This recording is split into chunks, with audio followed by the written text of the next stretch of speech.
ആരോഗ്യമന്ത്രിയും അതേ സംബന്ധിച്ച് വിശദീകരിച്ചു. കാരണം ഈ മസ്തിഷ്ക മരണവുമായി ബന്ധപ്പെട്ടും അതിനുശേഷം നടക്കുന്ന മരണാനന്തര അവയവദാനവുമായി ബന്ധപ്പെട്ടും ചില തെറ്റിദ്ധാരണകൾ, ചില കോണുകൾ പ്രചരിപ്പിക്കുന്നുണ്ട്. അങ്ങനെ ഒന്നുമില്ല.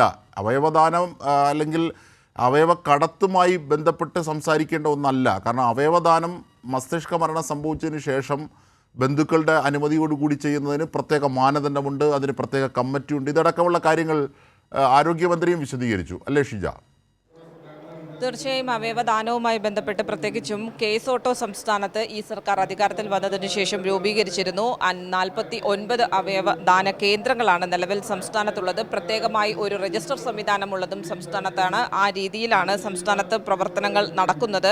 മരണാനന്തര അവയവദാനം സംസ്ഥാനത്ത് കുറഞ്ഞു വരുന്നതായി ആണ് കണക്കുകൾ സൂചിപ്പിക്കുന്നത്. ആ ഒരു സാഹചര്യത്തിൽ അവബോധം കൂടുതൽ ശക്തിപ്പെടുത്താനുള്ള നടപടികൾ ആരോഗ്യവകുപ്പ് സ്വീകരിച്ചിട്ടുണ്ട്.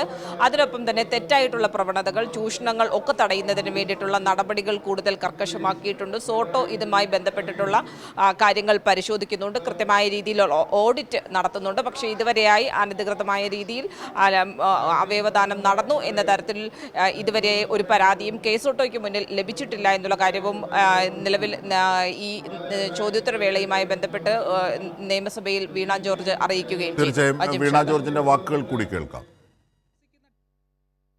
സമീപകാലത്ത് ഈ മരണാനന്തര അവയവദാനവുമായി ബന്ധപ്പെട്ട് പലതരത്തിലുള്ള തെറ്റിദ്ധരിപ്പിക്കുന്ന പ്രചരണങ്ങൾ നടത്തുന്നുണ്ട്. സർ, വളരെ കരുതലോടെയും സൂക്ഷ്മതയോടെയും ജാഗ്രതയോടെയും നമ്മൾ ഇടപെടേണ്ട ഒരു മേഖലയാണിത്. കാരണം ഈ മരണാനന്തര അവയവദാനം സംബന്ധിച്ച് വാസ്തവത്തിൽ മസ്തിഷ്ക മരണം സ്ഥിരീകരിക്കുന്നത് ഒരു കമ്മിറ്റിയാണ്.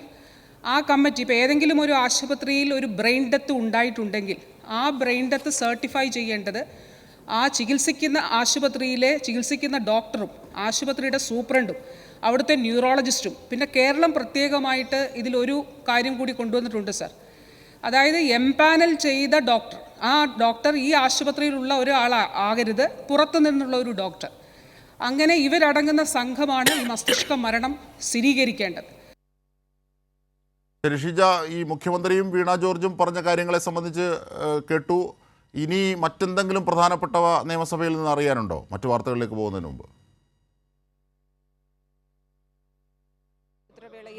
ചർച്ചയായത് ഈ അവയവദാനവും അതോടൊപ്പം തന്നെ അവയവദാനം സംസ്ഥാനത്ത് നിരീക്ഷിക്കുന്നതുമായി ബന്ധപ്പെട്ടുള്ള സംസ്ഥാന സർക്കാരിൻ്റെ പ്രവർത്തനങ്ങളും തന്നെയായിരുന്നു. അതിലാണ് ആദ്യം തന്നെ ആരോഗ്യമന്ത്രി കാര്യങ്ങൾ വിശദീകരിച്ചത്. ഈ രീതിയിൽ കേസ് ഓട്ടോയിലൂടെ പ്രത്യേകമായിട്ടുള്ള പരിശോധനകൾ, ഓഡിറ്റൊക്കെ സംസ്ഥാനത്ത് കൃത്യമായി നടത്തി വരുന്നുണ്ട്. മറ്റൊന്ന് അവയവദാനവും മരണാനന്തര അവയവദാനവുമായി ബന്ധപ്പെട്ടാണ്. മരണാനന്തര അവയവദാനവുമായി ബന്ധപ്പെട്ട് വലിയ രീതിയിലുള്ള തെറ്റിദ്ധാരണകൾ സമൂഹത്തിൽ നിലനിൽക്കുന്നുണ്ട്. ഇത് അകറ്റുന്നതിന് വേണ്ടിയിട്ടുള്ള നടപടികൾ സ്വീകരിക്കും. അതിനൊപ്പം തന്നെ ഇതിൽ അവയവദാനത്തിൽ 10% താഴെ മാത്രമാണ് ഇത്തരത്തിലുള്ള മരണാനന്തര അവയവദാനം നടക്കുന്നത് എന്നുള്ള കാര്യവും മന്ത്രി സൂചിപ്പിച്ചു. ഈ മേഖലയിൽ ശക്തമായിട്ടുള്ള നിയമപരമായ നിരീക്ഷണം കൂടി നടത്തുവാൻ കേസ് ഓട്ടോയെ ചുമതലപ്പെടുത്തിയിട്ടുണ്ട് എന്ന കാര്യം കൂടി മന്ത്രി വ്യക്തമാക്കിയിട്ടുണ്ട്.